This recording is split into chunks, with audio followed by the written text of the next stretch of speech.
What's going on, guys, and welcome to Rabbit's Used Cars.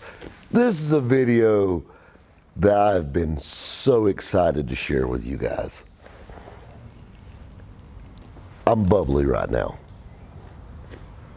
I feel like that teenage girl that's meeting Justin Bieber. I am so giddy. Like, I love this Corvette. And I know everybody, I can feel the eye roll across the world right now. But there is a special reason why I love this Corvette. You know, I threw a post up saying I just bought the ultimate 80s car. Maybe I should have clarified. The ultimate 80s car to me. I mean, people were guessing Grand Nationals and Turbo Trans Ams and, GMC trucks, which I actually got a really nice square body coming in too. This to me is the ultimate 80s car. And I'm going to explain to you why. To tell you this story, I have to tell you another story. In 1988, they made 2,050 35th anniversary Corvettes. These cars were released April 1st, 1988. It was a really special for the anniversaries on these cars. You got to think about it. The 25th anniversary in 78, they made 1 million of those damn things. 83 for the 30th anniversary, guess what? They didn't make one because they didn't make a Corvette in 83. So they really showed out, and this was the last of the really special anniversary cars. The 93 40th anniversary, it was emblems, it was a burgundy car. It's nothing really that great. Don't even do anything for me, really. The 93s, they had the 40th anniversary emblems on them, but they're burgundy, lackluster. It looked just like a burgundy Corvette with different emblems on it. This car stuck out. It had wheels that was made just for it. Only on the anniversary vet got these wheels, period. And it's not just the colors, the actual wheel itself. They actually came out with this wheel in 90, but if you'll look, that center cap was only for this car, so it covered the lugs. In 90, the lugs were exposed. I'm a bit of a nerd when it comes to these things. Another thing that makes this car special, it had a high flow exhaust. It had 250 horsepower versus 245 as a standard L98 Corvette. Some more interesting 35th anniversary stuff. These cars have white leather steering wheel, white leather door panels, and white leather seats, along with its white wheels. I put a bounty out for one of these cars, and I've been looking for one for a while. So let me stop there. I done nerded out. 2,050 of them, they released them April 1st, 1988. These are the important things you need to remember. All right, 1988, I was 9 years old. Just like every other 9-year-old in the middle of summer, what do? You go on family vacation. I have family that lives in Tampa, Florida. They still do. And we used to go down and visit them for a week on vacation. Go to the beach, Busch Gardens, yada yada, SeaWorld, whatnot. Well, it was raining the entire week we were there. What do? My dad and I go to the Chevrolet dealership, and he buys a brand new Chevrolet Dually. Well, keep in mind, dealing back and forth, we're at a dealership all day long. And he buys a gorgeous red 88 Chevrolet Crew Cab Dually. And sitting in the showroom was the 88 35th anniversary Corvette at Abraham Chevrolet in Tampa, Florida.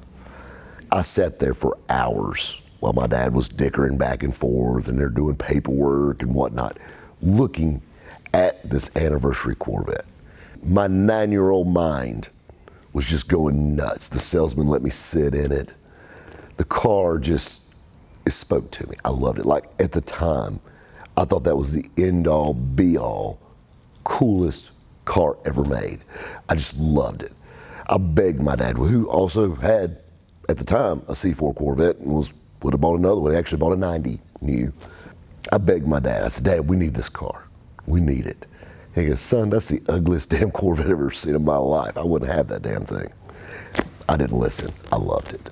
I had a poster of an 88 35th anniversary hanging up that I bought at the book fair from my local school.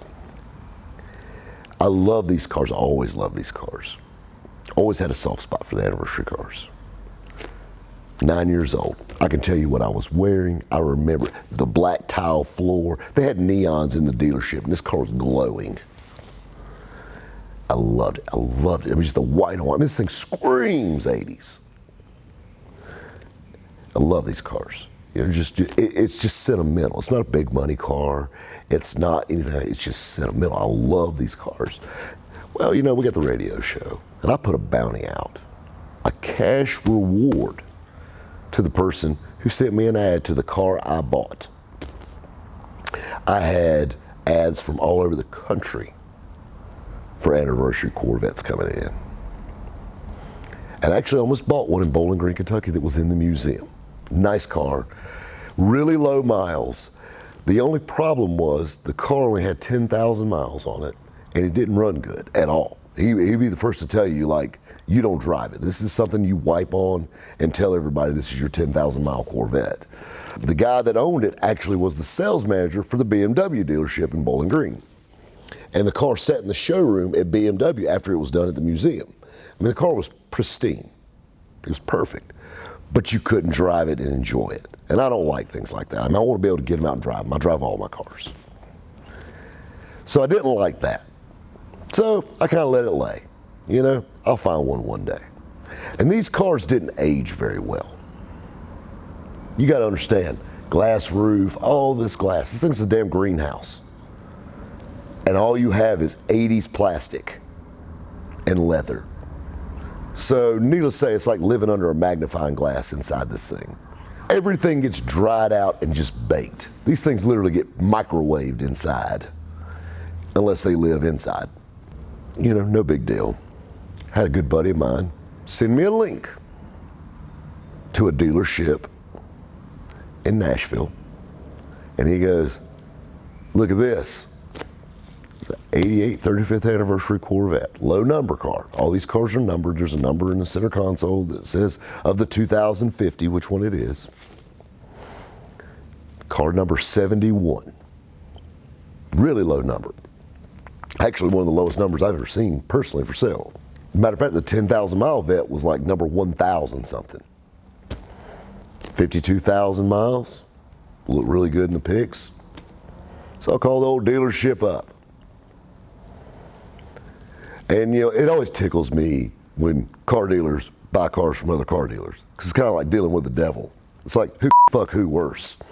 You know, and I'm sentimental for these cars, but I understand I can take it or leave it.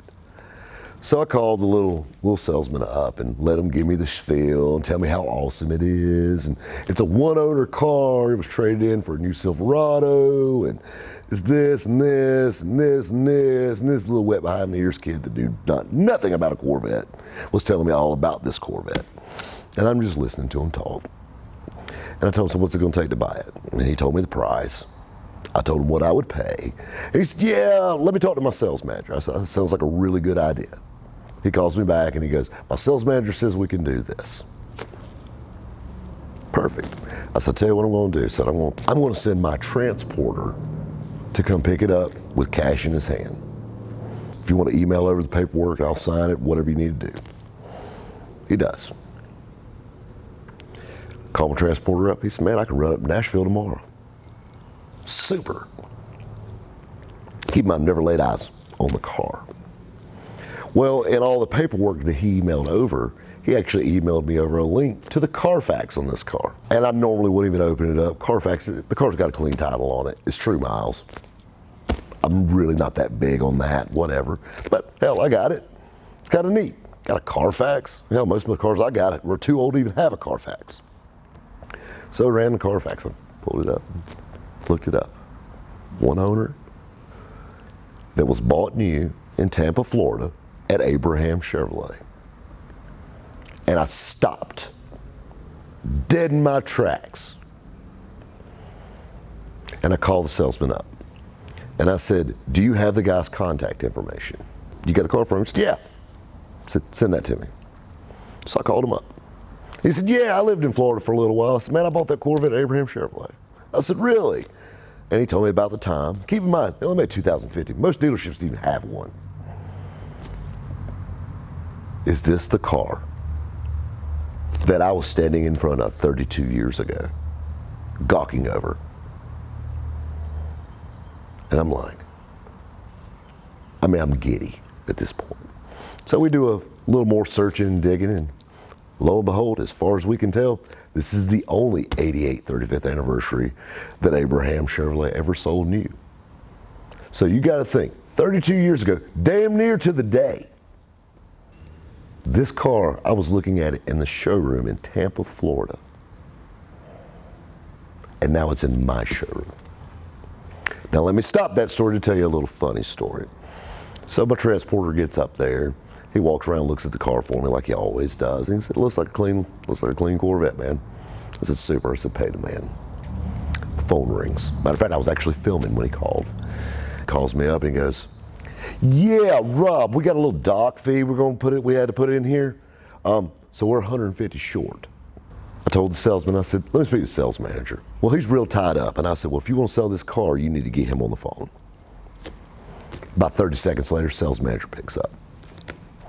And I said, hey, you're charging me a dock fee on a car that's going out of state that you're not tagging or anything. Literally, you're just throwing the paperwork in a manila folder and handing it to my transporter. He goes, yeah, it's company policy. He said, you want the car? I do want the car. But you're not, that's not going to give you permission to me. So I basically told him, you can spit on it and stick it up your fucking ass for all I care, bud. I said, I'd just soon have an empty trailer go back than give you another $150 for nothing. Let me see what I can do. They called me back about 10 minutes later and said, no big deal, whatever. We'll just send it on. Good enough. They get the car loaded up and it comes in. One of the cool things, I'm really weird about little things in cars. And the salesman said, yeah, that thing's really weird. It's got a CB radio in it. I've never seen a CB radio in a C4 Corvette before. But I just listened to him talk. Car gets here. It has an 88 model Escort radar detector that's hardwired into this car. This still works. I'm sure it picks up everything but a radar gun, but it does work. Kind of comes on with a switch and all. That's kind of neat to see. And I mean, it takes me back. I mean, my dad had those radar detectors back in the day. Everybody's dad did. It's like the size of a damn VHS tape on the dash. This thing, literally, as soon as the car pulled up, you got to understand, I'm numb to the car buying process. I buy 80 to 100 cars a year. I have cars come in damn near every other day. I mean, I bought 2 cars today. It's kind of like eating lunch. I do that.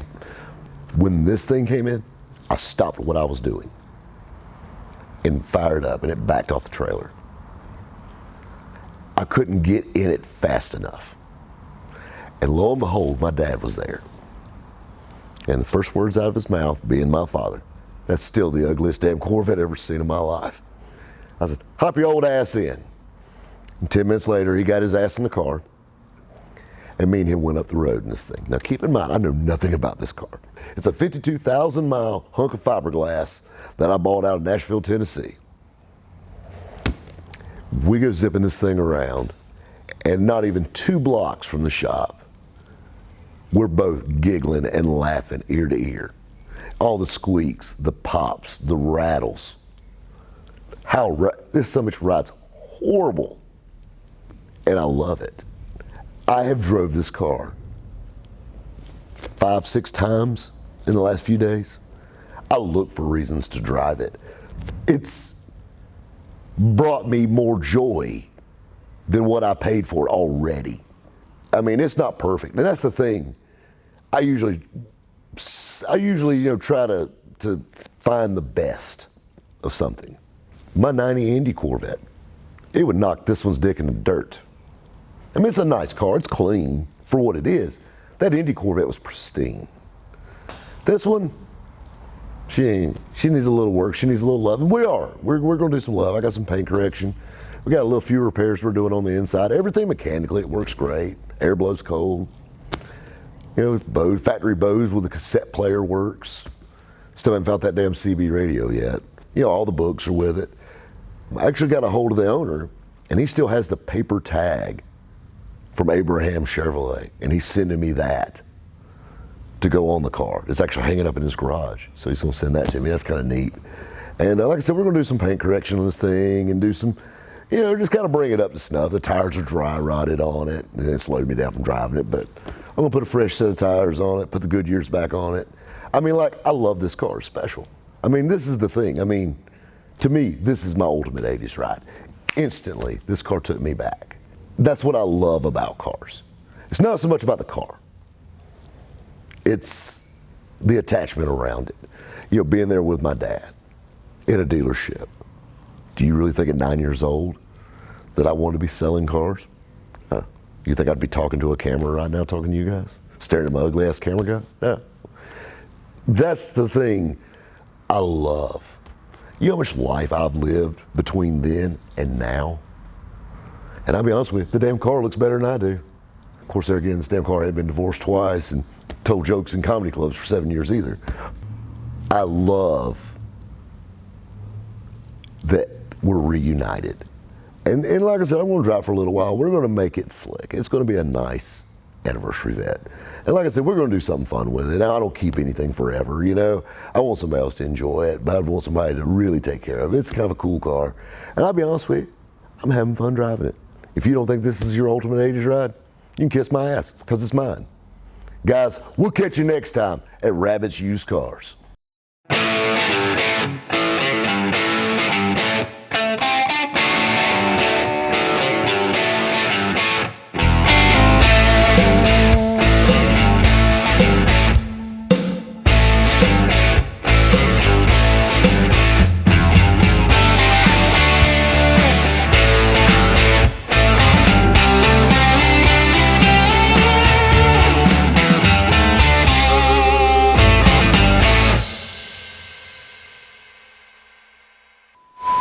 Yeah, the women you get with us now have an AARP card, so that's bad. But, be like, but your mama love it. You know what I'm saying? The 98, you know, and so on and so forth. The 93s, but you gotta understand, this thing was a woman magnet back in 1988. Not anymore. This makes me feel like a woman. This don't look like it though. So everything just gets dried out and baked. Unless these things, everything gets, all that mouth. And kids, this is the reason I've been divorced twice. I do, I feel like old 90210.